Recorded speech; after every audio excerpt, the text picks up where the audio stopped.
E aí pessoal, tudo bem? Mais uma aula de manutenção hoje. Vamos falar sobre alguns elementos de máquina. Os elementos de máquina que nós vamos abordar hoje são as porcas, arruelas, anéis elásticos e chavetas. Elementos muito utilizados na indústria, em qualquer área automobilística, qualquer área a gente consegue encontrar esses elementos de máquina. Iremos iniciar falando um pouquinho das porcas.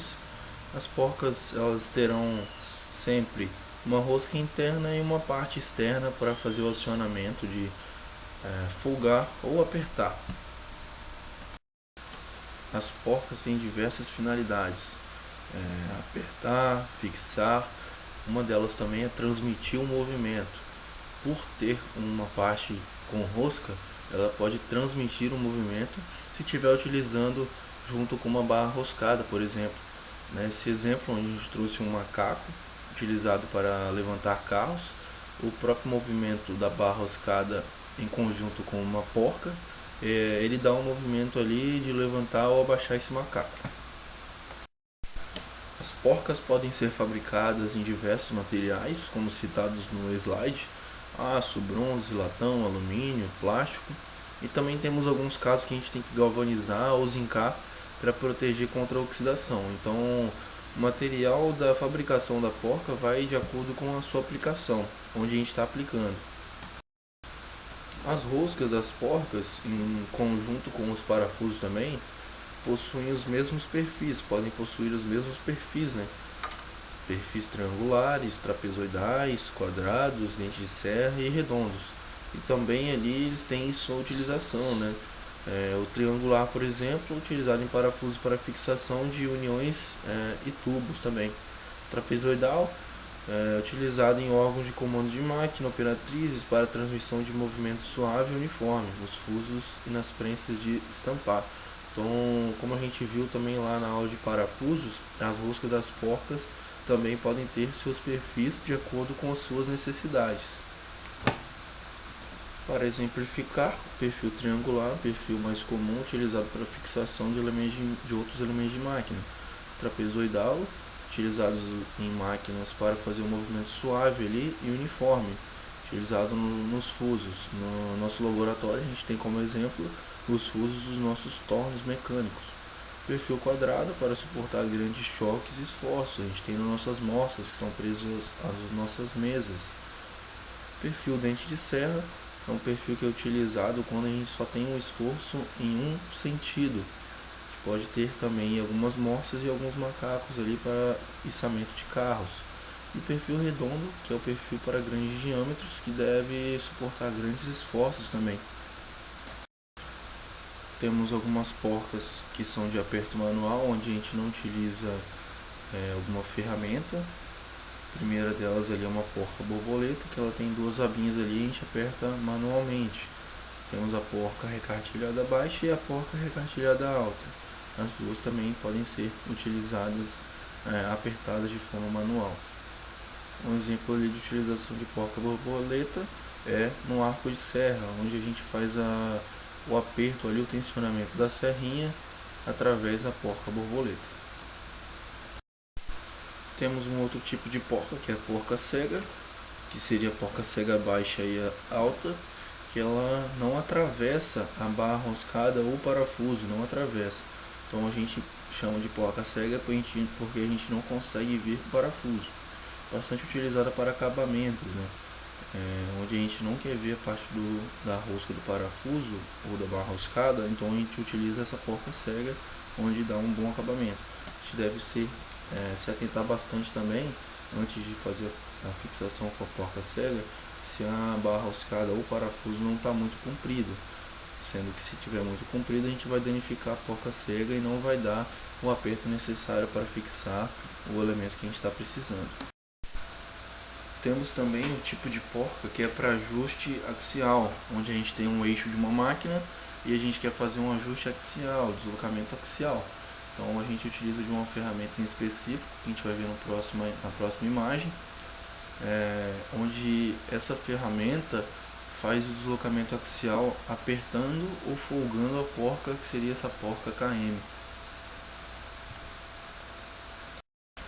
Para ficar mais fácil o entendimento da utilização da porca KM, essa imagem da direita em preto e branco tem a sua utilização sendo apertado por uma chave tipo unha, onde o deslocamento do aperto serve também como deslocamento axial para apertar um rolamento num eixo. Para auxiliar no raciocínio, ali eu trouxe uma outra imagem que representa a carga radial e axial.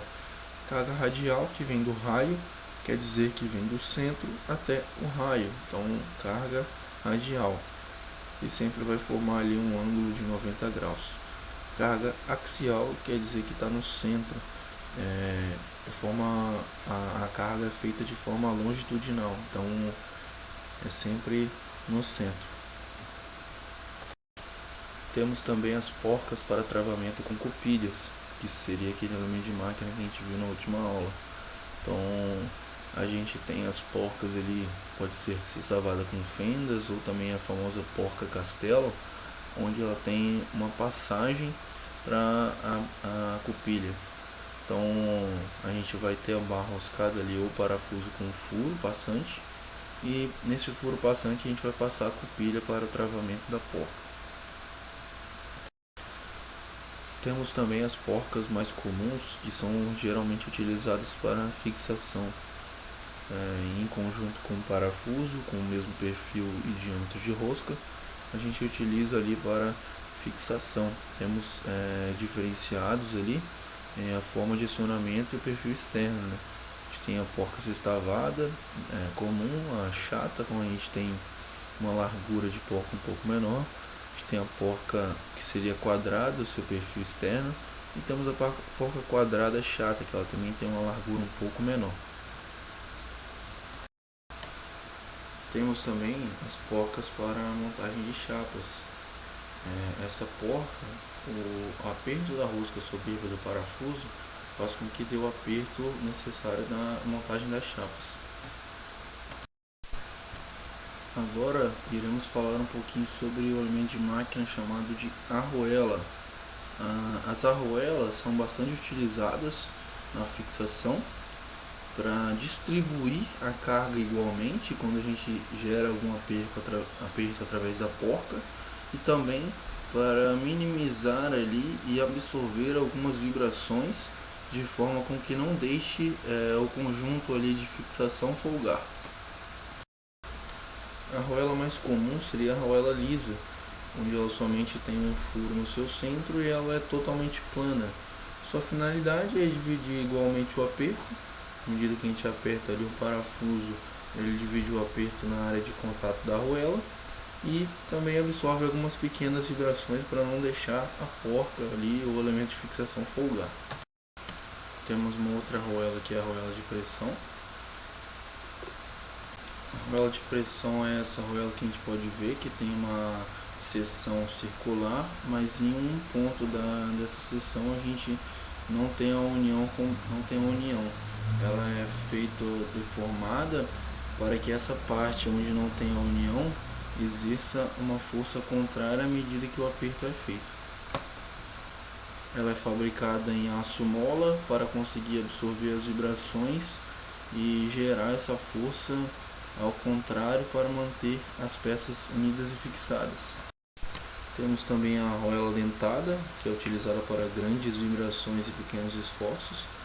À medida que a gente vai executando o aperto, ela vai se deformando e conseguindo ali absorver as vibrações à medida que elas forem acontecendo. A arruela serrilhada é bem parecida com a arruela dentada, é utilizada até nas mesmas aplicações, só que ela consegue absorver um pouco mais de esforços do que a arruela dentada.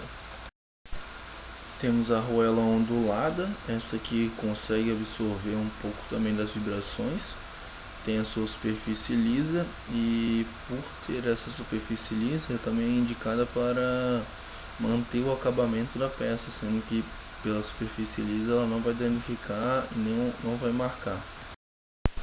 Temos a arruela de travamento com orelha, esta aqui deve ser conformada à medida que a gente faz o aperto da porca. A gente faz a dobragem dela no canto vivo, depois faz a dobragem de uma aba em cima da superfície da porca. Temos também as arruelas para perfilados, muito utilizado em montagens que envolvem cantoneiras ou perfis com ângulo. Devido ao seu formato de fabricação, esse tipo de arruela compensa os ângulos e deixa perfeitamente paralela as superfícies para fazerem o aperto dos parafusos. Vamos falar agora um pouquinho sobre os anéis elásticos, estes que têm como função evitar o deslocamento axial de peças e de componentes. São utilizados também para posicionar ou limitar o curso de uma peça ou conjunto deslizante sobre o eixo. Então, quando eu quero posicionar um eixo ou um componente, eu também posso utilizar desse anel elástico. Ele é fabricado em aço mola e tem um formato de um anel incompleto, este que se aloja num canal ali circular, construído de forma que segue uma norma, tanto para a fabricação do anel, tanto para a usinagem do canal ali para o alojamento do anel. Temos o anel elástico do tipo die, este que o E significa que ele é utilizado externamente, então o Ezinho utilizado externamente em eixos ali com diâmetros de 4 a 1000 milímetros, que segue a norma DIN 471. O anel elástico tipo die, o I significa que ele é utilizado em diâmetros internos de 9,5 a 1000 milímetros, também é utilizado da norma DIN 472. Temos um anel elástico do tipo RS, que é utilizado em eixos com diâmetros de 8 a 24 milímetros, diâmetros pequenos, utilizado externamente e segue a norma DIN 6799. Temos um anel elástico do tipo RS para aplicação em apoio de rolamentos, estes que podem ter de 4 a 390 milímetros. Temos também um anel elástico com seção circular, este que é utilizado para pequenos esforços axiais. Temos algumas aplicações que são em elementos que temos que fazer o plug e o desplug rapidamente e exige pouca força axial. Os anéis elásticos eles seguem a norma, e essa norma nos traz tabelas também para facilitar a usinagem dos elementos. Então, para anéis elásticos de eixos ali do tipo die, eixos die, porque utiliza externamente. A gente tem algumas simbologias ali que a gente deve conhecer e deve utilizar de forma a seguir essa tabela. Exemplo ali, o D1 significa que é o diâmetro externo do eixo. O D2 é o diâmetro do alojamento do anel elástico. Então, se a gente observar a tabela, a gente vai na primeira coluna, seria ali D1. D1 é o diâmetro do eixo. Se a gente olhar ali o D1, 10 e seguir a linha, o 10 vai ser o diâmetro externo do eixo. O S seria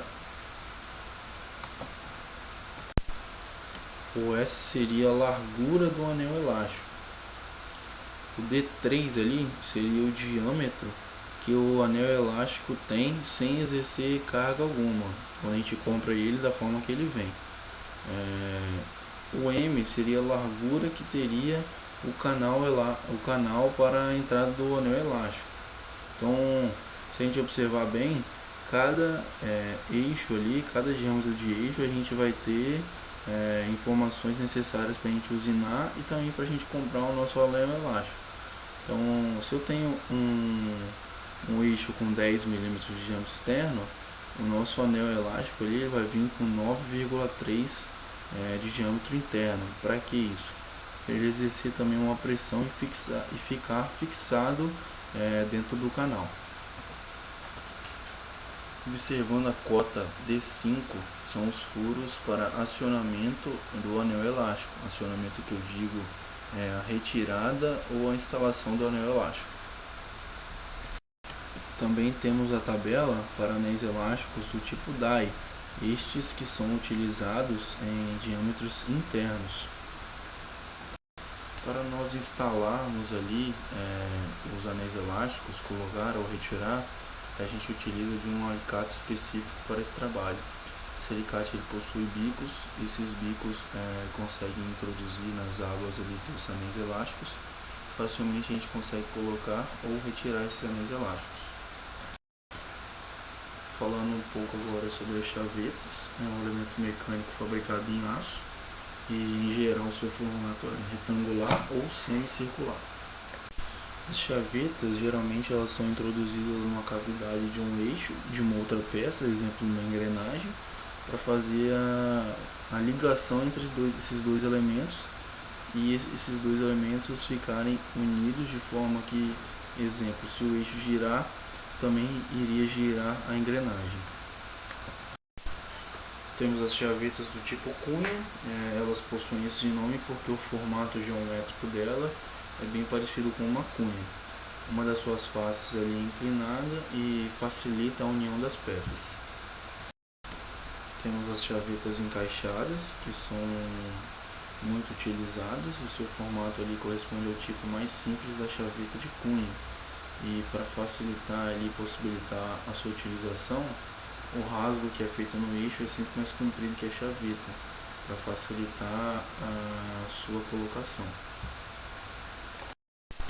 Temos a chaveta do tipo meia cana, onde a sua base ela possui um raio, esse raio é o mesmo raio do eixo, e elas podem ter ou não cabeças, as chavetas.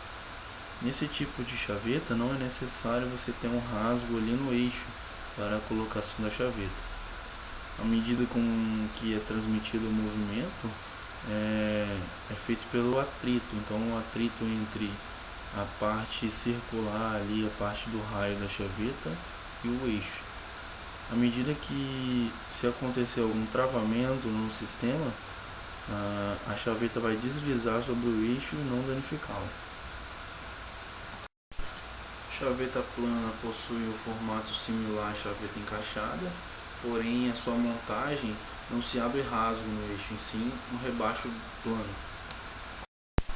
Temos um sistema de chaveta que são as chavetas embutidas, são bastante utilizadas, onde os seus extremos ali, suas partes externas são arredondadas para fazer o encaixe entre a chaveta e o rasgo onde é feito o eixo. Temos as chavetas tangenciais, então elas sempre são utilizadas em pares de cunhas e são feitos dois rasgos com uma diferença de 120 graus para a transmissão de cargas altas ali e vários golpes. Quando a gente tem mudança de rotação, é uma chaveta bastante utilizada ali. As chavetas paralelas ou linguetas, elas possuem suas faces paralelas e não têm inclinação. A transmissão do movimento é feita pelo ajuste entre as faces laterais e a face superior ali ou inferior da chaveta, ela possui uma pequena folga, como vocês podem ver na imagem. Temos a chaveta de disco ou meia-lua. Esta aqui é um segmento de seção circular e uma das suas aplicações são em eixos cônicos, que facilita ali sua montagem e se adapta à conicidade do fundo do rasgo do elemento externo. Na fabricação das chavetas é necessário observar as tolerâncias entre os rasgos e as chavetas, e o ajuste ele deve ser feito em função das características do trabalho. Se o trabalho exige uma tolerância maior ou menor, então essas três imagens aí mostram as três principais tolerâncias entre rasgo e chaveta. Então o P9 e o H9 seria um ajuste forçado, montagens mais fixas. O J9 e o H9 seriam montagens deslizantes justos. E o D10 e o H9 seriam um deslizante livre, onde a gente tem as peças mais móveis.